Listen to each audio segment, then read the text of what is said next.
Hello सर्वांना नमस्कार. Welcome to my YouTube channel. तर या ब्लॉगमध्ये आपण व्हिजिट करणार आहोत टॉप 5 प्लेसेस इन उदयपूर जाण्यासाठी आम्ही आमच्या बॅग पॅक केल्या आणि निघालो अहमदाबाद स्टेशनला. अहमदाबादपासून उदयपूर जाण्यासाठी 3 ते 4 असे ऑप्शन आहेत. तुम्ही तुमच्या पर्सनल कारने जाऊ शकता किंवा ट्रॅव्हल्स, बस आणि ट्रेनची पण कनेक्टिव्हिटी आहे. मी सजेस्ट करेल की तुम्ही ट्रेनने जा, कारण हा खूप बजेट फ्रेंडली ऑप्शन आहे. आम्ही ट्रेनमध्ये बसलो आणि ट्रेनमधून बाहेरच्या सुंदर अशा सनसेटचा आनंद घेतला.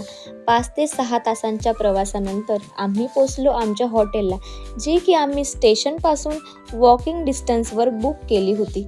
तुम्ही जर उदयपूर येत असाल तर हॉटेल बुकिंग आधीच ऑनलाईन करून घ्या. ते जर शक्य होत नसेल तर तुम्ही ऑफलाईन बुकिंगही करू शकता. इथे खूप अशा हॉटेल्स प्लस होमस्टे अवेलेबल आहेत.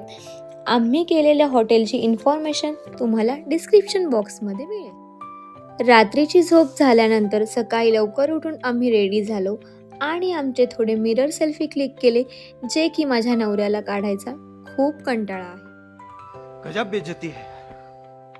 त्यानंतर निघालो उदयपूरच्या छोट्याशा गल्ल्यांमधून.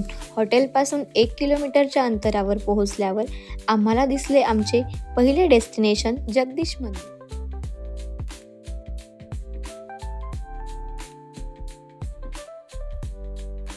सकाळी छान असे आम्ही दर्शन घेऊन दिवसाची सुरुवात केली. त्यावेळेस मंदिरात भजन चालू होते, ज्यामुळे आमचे मन भजनात रमले. थोडा वेळ तिथे घालवल्यानंतर आम्ही निघालो पेट पूजा करायला. उदयपूर येण्याआधी आम्ही जगदीश रेस्टॉरंटच्या कचोरीबद्दल खूप ऐकले होते. मग तिथे आम्ही त्यांची स्पेशल कचोरी मागवली आणि तिचा आस्वाद घेतला. पेट पूजा झाल्यानंतर आम्ही निघालो आमच्या दुसऱ्या डेस्टिनेशनला, म्हणजे सिटी पॅलेस. सिटी पॅलेस बघण्यासाठी 2 टाईपचे तिकीट मिळतात. एक आहे 50 रुपीजचे एंट्री तिकीट, आणि जर तुम्हाला सिटी पॅलेसचे म्युझियम एक्सप्लोअर करायचे असेल तर त्याचे एंट्री तिकीट आहे 450 रुपीज पर पर्सन. तिथून आम्ही सुरुवात केली माझ्या फोटोशूटची, आणि फोटोशूट करता करता मध्येच ट्रेन आली, ती पण लाल कलरची. तुम्ही या ट्रेनमध्ये बसून सुद्धा सिटी पॅलेस एक्सप्लोअर करू शकता.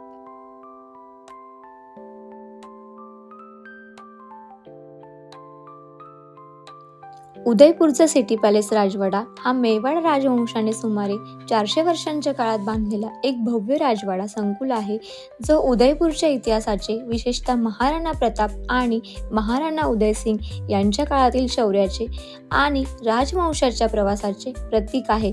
जिथे राजवाड्याच्या जटिल वास्तुकलेमध्ये अनेक संग्रहालय, चित्रे, सुंदर अशा दृश्यांचा समावेश आहे. सिटी पॅलेस एक्सप्लोअर केल्यानंतर आम्ही तिथेच असलेल्या एका रेस्टॉरंटमध्येच लंच केला आणि निघालो आमच्या पुढच्या डेस्टिनेशनकडे. ते म्हणजे जगमंदिर. आईसलँड तिथे जाण्यासाठी बोटिंगने जावे लागते. त्याचे चार्जेस आहेत 650 रुपीज पर पर्सन. मग आम्ही विचार केला, जायला पाहिजे की नाही, एवढे पैसे खर्च करायला पाहिजे की नाही. खूप लोक सांगतात की जगमंदिर आईसलँड गेलं पाहिजे, मग काय. जगमंदिर आईसलँड पॅलेस उदयपूरच्या पिछोला तलावातील एक ऐतिहासिक जलमहालाचे नाव असून त्याचा इतिहास 16व्या शतकापासून सुरू होतो. मेवाडच्या सिसोदिया राजपूत राजांकडून बांधलेला हा राजवाडा मुळात एक उन्हाळी निवासस्थान आणि शाही समारंभाचे ठिकाण म्हणून वापरला जात असे, ज्याचे बांधकाम महाराणा जगतसिंग पहिल्याने पूर्ण केले आणि त्याच्या नावावरून त्याला जगमंदिर आईसलँड असे नाव मिळाले. नंतर थोडा रेस्ट केला आणि त्यानंतर रेडी झालो आणि गेलो बागोरकी हवेलीला. त्याआधी घनगोर घाट बाजूलाच असल्यामुळे तेथे चालू असलेल्या म्युझिक शोला थोडा एन्जॉय केला. तिथून आम्ही बागोरकी हवेलीमध्ये रोज संध्याकाळी होत असलेल्या राजस्थानी फोक कल्चर शोला गेलो. त्याचे पर पर्सन तिकीट आहे 120 रुपीज. आम्ही तुमच्यासाठी त्या शोचे काही मुवमेंट कॅप्चर केले आहे. आय होप ते तुम्हाला नक्कीच आवडतील. तिथला हा शो बघायला तुम्ही अजिबात मिस करू नका.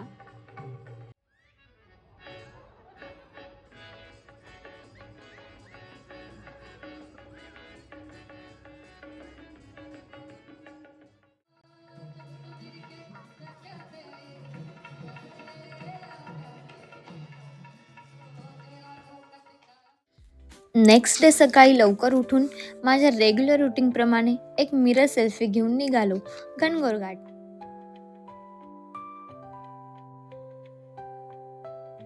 तिथे पोहोचल्यानंतर बघितले की खूप सारे प्री-वेडिंग शूट चालू होते. जर तुम्हालाही तुमचे प्री-वेडिंग शूट करायचे असतील तर हे एकदम बेस्ट लोकेशन आहे. तिथे सर्वांचे शूट चालू असलेले बघून मी स्वतःला थांबवू शकले नाही आणि मी पण एक सुंदर असा व्हिडिओ शूट केला. आणि तिथून आम्ही निघालो सज्जनगडच्या दिशेला स्कूटीने, जी की आम्ही रेंटने घेतली होती. जर तुम्ही उदयपूर येत असाल इथे फिरण्यासाठी तुम्हाला 400 ते 500 रुपीज पर डे चार्जेसवर स्कूटी रेंटने मिळते. सज्जनगडला जाण्यासाठी आम्ही 120 रुपीजचे एंट्री तिकीट घेतले. त्यानंतर आम्ही 1 ते 1.5 किलोमीटरचा घाटाचा रस्ता पार केल्यावर आम्ही फायनली पोचलो सज्जनगड. सगळ्यात बेस्ट म्हणजे उदयपूरचं दृश्य तुम्हाला बघायलाही मिळेल आणि अनुभवायलाही मिळेल. त्यानंतर आम्ही गेलो आतमधील म्युझियम एक्सप्लोअर करायला. याचा इतिहास असा आहे की सज्जनगडलाच मान्सून पॅलेस म्हणूनही ओळखले जाते आणि हा पॅलेस निर्माण करायची सुरुवात सज्जन सिंग यांनी केली होती. त्यांचा कालांतराने मृत्यू झाला आणि राजवाड्याचे काम तिथेच थांबले. त्यानंतर महाराणा फतेहसिंग यांनी 1884च्या सुमारास वाड्याच्या कामास सुरुवात केली. सुमारे 10 वर्षानंतर हा संपूर्ण राजवाडा पूर्ण झाला. सज्जनगड पॅलेस बघून झाल्यानंतर आम्ही गेलो कर्णीमाता टेम्पलला. कर्णीमाता टेम्पलला जाण्यासाठी एक पायवाटही आहे आणि रोपवे सुद्धा आहे. आम्ही रोपवेचे तिकीट घेतले जे की 140 रुपीज पर पर्सन होते. तिथे 1 ते 1.5 तास वेटिंग टाईम असल्यामुळे मी तिथले फन गेम ट्राय केले आणि 1 ते 1.5 तासांची वेटिंग केल्यानंतर आमचा नंबर आला आणि दर्शनाला निघालो. रोपवेमधून अमेझिंग असा व्ह्यू पाहत आम्ही मंदिराजवळ जाऊन पोहोचलो. मंदिरात आम्ही दर्शन घेऊन आमच्या परतीच्या प्रवासाला निघालो. तर आम्ही आमचा व्लॉग इथेच एंड करतो. तुम्हाला आमचा व्लॉग कसा वाटला ते कमेंट करून नक्की सांगा आणि चॅनलला सबस्क्राईब करायला विसरू नका.